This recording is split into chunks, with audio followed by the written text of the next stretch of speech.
بسم اللہ الرحمن الرحیم۔ آج ہم پڑھیں گے الذی اور الذین کے بارے میں۔ یہ جملوں کے درمیان رابطے کے لیے استعمال ہوتے ہیں اور ان کا ترجمہ جو، جس، جن کو، جنہیں، جنہوں نے وغیرہ سے کیا جاتا ہے۔ الذی یہ لفظ واحد مذکر کے لیے استعمال ہوتا ہے اور ترجمہ عموماً جو یا جس نے کیا جاتا ہے۔ مثلاً وَهُوَ الَّذِي يُنَزِّلُ الْغَيْثَ مِن بَعْدِ مَا قَنَطُوا وَيَنشُرُ رَحْمَتَهُ، اور اللہ وہ ہے جو بارش اتارتا ہے ان کے نا امید ہونے کے بعد اور وہ اپنی رحمت کو پھیلا دیتا ہے۔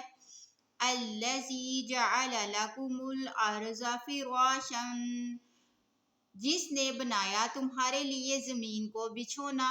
هُوَ الَّذِي خَلَقَ لَكُم مَّا فِي الْأَرْضِ جَمِيعًا، وہ جس نے پیدا کیا تمہارے لیے جو کچھ زمین میں ہے سب کا سب۔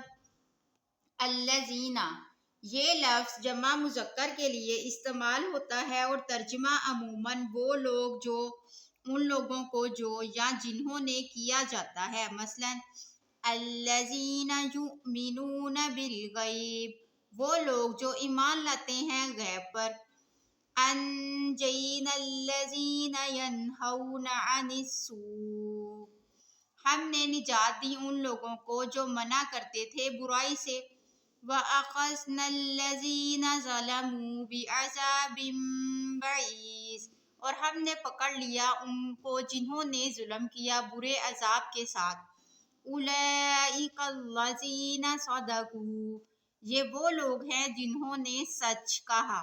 پلیز لائک اور سبسکرائب مائی چینل۔